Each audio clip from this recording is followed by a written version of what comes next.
Well, welcome to Anyone Can Become a Great Communicator. This is probably the most fun session that we're going to have together. This is how do you use your body language, well, the language of your hand and your face and your eyes and your voice and your movement. How do you use them to affect learning in other people? Because believe it or not, if they weren't in their body, they couldn't learn either. So it's from my body, to their head and heart. And if I don't get into their body or through their body, if their eyes aren't awake, if they're not listening, which are all physical, then no change takes place. So I want to talk to you about this. And to begin, using your body language to communicate to your students, I want to tell you of an experiment I did many years ago. I was giving a walk through the New Testament seminar where we surveyed the entire New Testament in a day. And in the morning we dealt with the life of Christ, to survey the entire life of Christ and have people memorize what took place in his life. And I hired a Hollywood actor that was about the right height and the right facial to represent Jesus. And I told no one this was going to happen.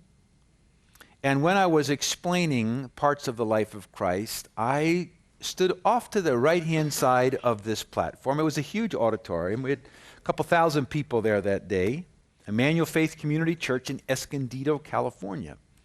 And I said to them, you know, I so wish that I could sit down in the audience and that Jesus himself would come and actually teach us about his own life rather than me having to do it kind of for him. I said, wouldn't it be great, you know, if Jesus decided to just come out of that door right there. And when I did right there, the actor came out with the perfect beard, with the white, robe, and he walked out like this, and a woman back, oh my God, it's Jesus! I didn't say it wasn't. So he quoted Matthew chapter 5 in the Sermon on the Mount, Matthew 5, 6, 7. He quoted Matthew 5 verbatim out of the King James Bible. And as he did, conviction fell on the audience. It was just really fascinating. And I became convicted, and I had arranged it. And I was sitting there saying, oh my goodness. So he finished that, and I came back up and thanked him and said, you know, if Jesus were here today, I doubt if he'd come in a white robe and a pair of sandals. He'd probably come in this context in a sports coat, maybe a tie, because this is a religious meeting, and back then we all wore ties. And would it be something if he came today? What would it be like if he came today? And right out of that door came the same man without the beard and without the mustache, in a suit, holding a black Bible, in which he had memorized Matthew chapter 6 out of the New American Standard Version, which is an excellent translation. And he stood behind the podium, and he held his Bible like this. He never read it, and he quoted it, Matthew 6, and we were all bored. We were all bored. It kind of shocked everybody.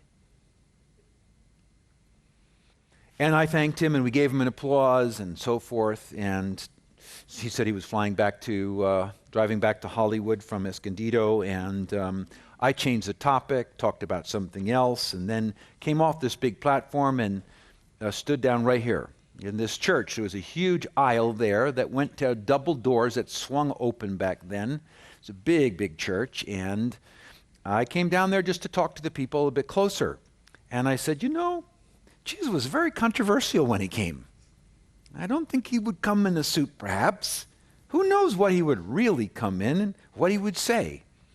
And at that moment, the actor came in, and he didn't look anything like himself. He had a rough beard, a rough hairdo, and a big old mustache and a goatee, and he had cut off jeans, and he was in bare feet, and he just looked out of it. And he bangs open the doors and starts walking down, kind of just a little bit looking at people as they looked at him. And he started yelling at them for judging him, that he didn't wear all these clothes. And the audience got angry at him because he kept at it, going on. He would stop to this person, then this person, and then he stopped, and I said, ladies and gentlemen, I'd like you to meet Jesus. He just quoted word for word Matthew 7 out of the Good News Bible. What a shocking experience. Nobody realized it was the actor, and nobody thought he was quoting Scripture. And we became angry because he was attacking us for judging him, and everybody was judging him. This issue of delivery is extremely powerful. So why don't you think a bit about what would I have to do for the next time I either preach a sermon or I teach in my class that I could use every part of style to maximize learning. And I want to talk to you about 7 tools. And I'm going to give you some charts that I've developed for myself and then trained many other people around the world about this. In fact, the Department of Education of Russia flew over to the United States years ago when the wall came down and they allowed people into the former Soviet Union, all those 10 countries. And I was speaking out in California to about 8,000 professional teachers. They flew over, all 4 of them. We welcomed them at this big event, and the major media was there. They came marching down the middle with a band with their flags. And the leading person from Russia invited us and the groups that I was working with, would you please come to Russia? And Estonia, Latvia, Ukraine, etc. And would you teach us how to teach? Because we've been lecturing for generations, and it doesn't work very well. And secondly, would you teach our teachers how to teach Christian morals and ethics in the classrooms of the former Soviet Union? Because now that communism fell apart, and we're bringing free enterprise into the former Soviet Union, we realize we don't have an ethical base. And the best ethical base to run capitalism, which is what we want to do, free enterprise, is you must have some ethics or else capitalism won't work. And of all the people in the world, we believe Christians have the best ethics. Would you please come train us? It was a historic moment in the history of the United States. And so the course you're hearing right now, we taught to tens of thousands of teachers across those 10 countries, live and in video, at the request of the Russian government. These principles work everywhere because we are all people and we all have students, and I want to try and share with you 7 tools that you can use anytime that you want. Tool number 1 is to vary your movement throughout the room to heighten interest and impact. What's movement? Movement is whether or not I leave this place. The average boring teacher or preacher doesn't use movement because there is this box around either my table that I teach behind or the podium that I speak at, and boring people stay here. Why? I don't know why. We all feel more secure here. And I remember as a young man trying to break out of this, because that was one of the things I observed, that boring communicators don't use movement. And I realized people that were dynamic went all over the place, and I couldn't do it.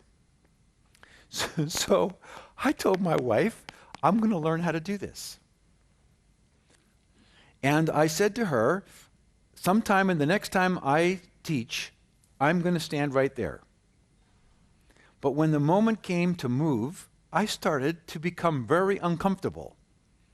And my wife kept nodding like, you can do it, you can do it. Well, I couldn't really do it. I was scared to death to stand here. I was. How many of you can identify with this? Maybe when you were new at this. Well, it was this way for me. And it is this way for most people at the beginning. And I actually came over here holding on to this. But I made it. And I came back and I said to her, no, I'm going to learn how to do this. And so I went early to the next speaking event, and I brought a little piece of black tape. I put a piece of black tape right there, and I went way over there, and I put another piece of black tape. And I said to Darlene, I'm going to talk from there, and I'm going to talk from here. I'm going to learn how to use movement. And so I was giving this talk, and I kept realizing I had to get there, and I couldn't do it, and my mind began to become more and more anxious, and finally I realized I couldn't quite do it yet. So I just stopped talking.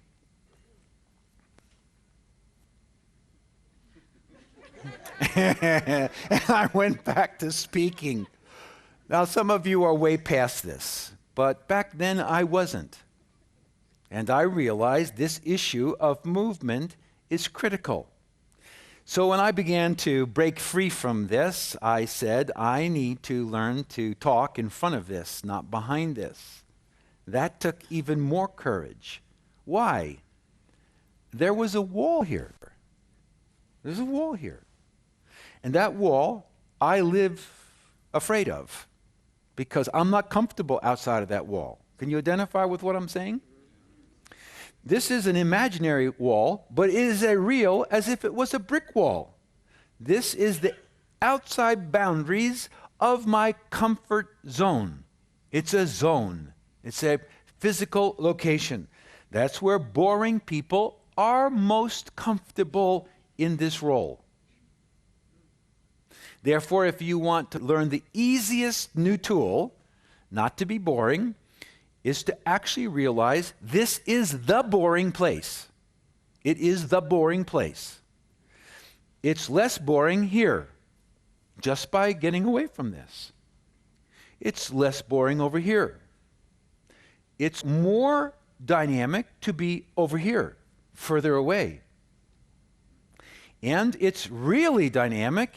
I can't do this because of lights and we're taping, but I would, if we weren't taping, I'd have been all over this room. I'd have been speaking down here. I'd have gone over there. I'd have gone up and talked to somebody up there. The most dramatic use of movement is real close to your audience. So you can actually say to this person right here, or this person, I love your pink tie.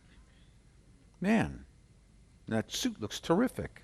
That's part of style, his dress. Would you please stand up for a minute? This is a 10. Turn around, scale of 1 to 10. Look at that. Let's give him a hand. That is style. So, the point of it is, I would come out and I would start talking to somebody right there. When you leave your boring comfort zone and you stand right here, you gathered their attention. If you walk a step forward, more attention is granted to you. If you stand right here, they're afraid you're going to fall off, and they're really paying attention to you. It's the use of movement. Now, movement is not just place, but it's also how you move. Were you here when I was kidding around the first day about these other speakers and I was acting up and how I moved along here? Do you remember that? Yeah, I was using speed in movement. So it's not just the issue that you use this part over here, but you move. So all this is a part of movement. When you want to become intimate with your delivery, with your audience, get as close to your audience as you can. If you're trying to be intimate back here, which means real personal, this is in the way. This is in the way between you and me. So if you want to become real personal, and if you were to play this tape back, you would realize when I got intimate with you, I never was back here. Unless I was looking at the camera and I was seated and I wanted them to get a close-up of my face so they could see my expressions, and I sat here and I talked like this because this wasn't seen in the close-up picture. This is in the way of intimacy. So, you want, when you get to a place when you are trying to get to the heart of your audience, whether you're a teacher or a preacher, get close. Get close. When you are trying to build depression or anger or alienation or loneliness. Loneliness. So when my wife left me, I just felt like the whole world was against me. I mean, I just was withdrawing. Listen to the words. I'm withdrawing. What am I doing? I'm withdrawing. I'm using movement to get emotion in you. I'm backing up. And it became, it became dark in my life at that point. And I didn't even want to leave my house. Okay, where am I? I'm way back here. Okay, could I have said that here? Yes, I could have. But the impact of saying that here versus there is dramatically different. And because you don't know where I'm going, my steps backward, you're curious. Subconsciously, you're curious. What is he doing? Where is he going? What's going to happen next? So you have to understand, boredom is when you lost their attention. Their attention is somewhere else. And to stop boredom, you have to get a hold of their attention. Attention snaps back into place when you do something they can't quite figure out what you're going to do. You grab it immediately. So when you just start walking backwards like this, they don't know where you're going. And if you then turn around a little bit, there's even more curious side. And when you start talking about the light being gone, and I'm hiding the light from me, what am I doing? I'm powerfully communicating with movement an idea. Does this make sense to you? Now, have you been using movement as a real strong tool? Or have you not really been using it? Most pastors preach here, and they may come here. And the more comfortable ones may come here. They don't go over there. They don't go way back there. The most dramatic ones come down on the ground because they know every foot you become, every meter you become closer to your audience, the more power you have with your audience. So if I could have had my wish, I'd have been down there the whole time. Movement. So we made a chart for you, and I want you to see that chart. Here it is right here. It's in your workbook. Take a look at this chart. It's the same chart on your page, but it will help you see quickly how we put together this chart. This chart is for someone that you trust to do on you. This is a scorecard. So when I did this, it was just black and white, and I did it with my pencil, and I gave the chart to Darlene. I said, would you please mark every place I moved? So let me explain this to you. Zone number 1, there's zone 1 is here. This is the boredom zone, right here. So as long as I'm back here, I'm using anti-movement. Anti. I'm in a negative, this is a negative place. Well, look at me. This is negative. This is not neutral. This is negative. Why? Boredom happens here. So if that's true, get out of there as soon as you can. When you watch a performer on TV, they're never behind that. They start right up here. They walk out usually rather quick. They smile and they wave and say, I'm so happy to be with you tonight. We are going to get the band going. There they are. Isn't that right? How do preachers do it?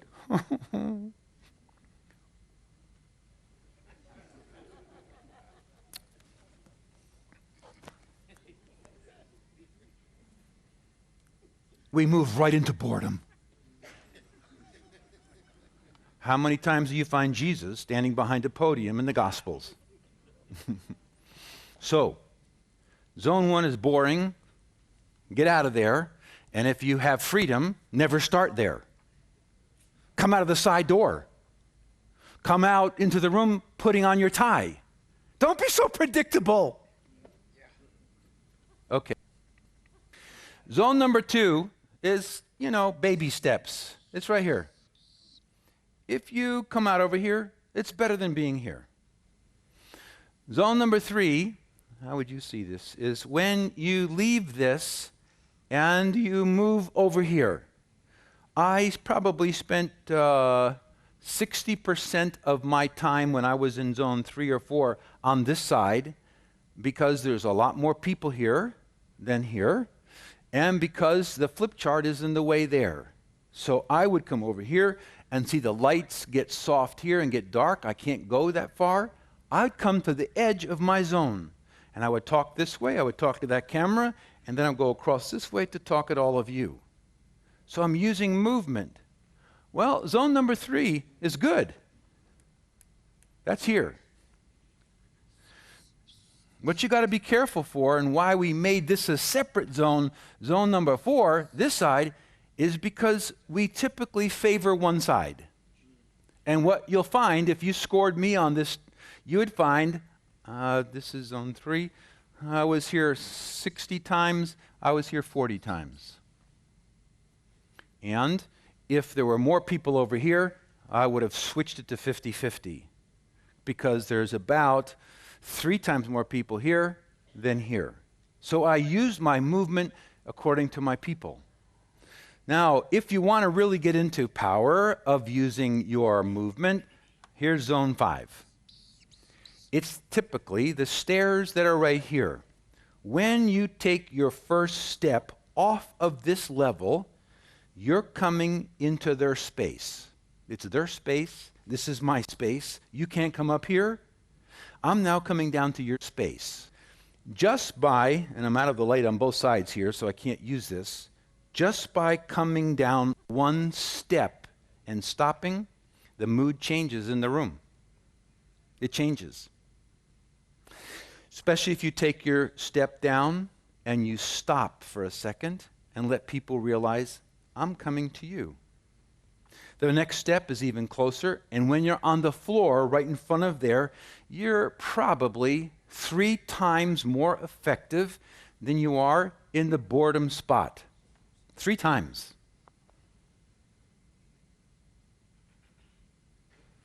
The next thing is zone 6. This is by far the power place.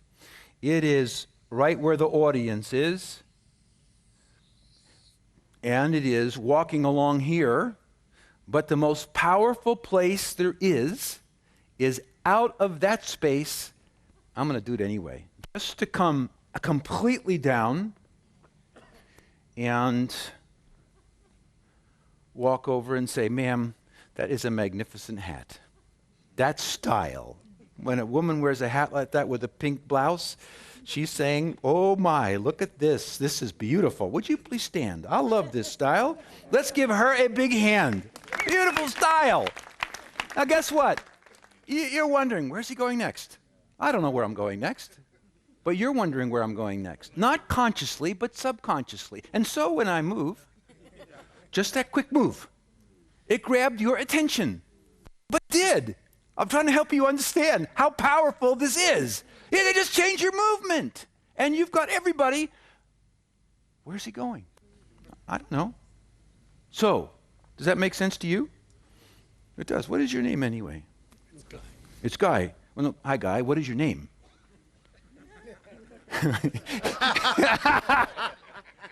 His name is Guy. I'm sorry. So how are you doing? This man has a church that's attracting all kinds of men. Isn't that true? Come on up for a minute. So did you always have a bunch of men in your church? No. No. What did you do? Did you pay them to come? No. Would that have worked? No. What do you mean no? You pay me to come to your church as a man? Would I have come? Yeah, you would. Yeah. Okay. So, what are we trying to show? When you're with the people, everything changes. And you got to be relaxed. Yeah. You don't have to know what's next. Why? In life, when you're at home or you're with somebody else, you're not thinking, what am I going to do next? You just do what comes next. That's the way it's supposed to be here. It's whatever comes next. For instance, this gentleman back here in the white stripe shirt, come on down for a minute. We met, last week? And had a great time. He and some of his friends come on over to where we were staying. And he is a graduate of Fuller Seminary and is extremely well educated and has been around all over the world. And what are you thinking about style? I think it's fantastic. It is? You didn't convince me. It's dynamic. It's dynamic? You're too calm. No. Wait, he's smiling. Come on up. Come on up. He was laughing at you. Let's put him over. No, come on over here. Come on over here. And what's your name? Timothy, nice to meet you. Timothy, you have classy shoes, man. That's really good. Whoa. And you copied my, well, you copied my outfit. So my question, you're adjusting to style? Yeah. What do you think about style? Style. Are you for it? Do you believe in it? Yes. Yes? Do you believe in movement? Yes. Do you move around when you speak? Definitely, 100%. 100%? Yes. Well, then, do you want your money back? Sorry? Do you want your money back? Let's give him a hand. Very good. Thank you, brother. Okay, what's my point? Everybody's on edge. Please don't call on me. Please don't call on me. And that fear keeps your audience with you, right? You tracking with me? Okay, good. So you give this chart to your friend or relative, spouse, and you say, here's zone 1. Every time I'm there for a while, put a check mark here. Every time I go to zone 2, put a check mark. Zone 3, check mark 4, 5, 6. Then when you finish checking those off, look on your chart, because it says, ask a friend to watch you speak and check the number of times you move to various parts of the room from areas 1 to 6. This is 1, this is 6. As well as the number of times you stay in a certain zone. So, look at the yellow, that's this one. Here's the red, and here's the blue. Yellow, red, blue. Yellow, ineffective zones. This is ineffective. How many times did you stay behind the podium? So you take your total here and you put it here. And then the person who's doing this should say their recommendation. What did they feel about this as they watched you? Then the red is 3 and 4. How many times 3 and 4? And your recommendation. This is called the dynamic zone. It's got the 2 blues, 5 and 6. When you look at this, you'll get a big aha. Then next week, give it out again and try to make it what you want.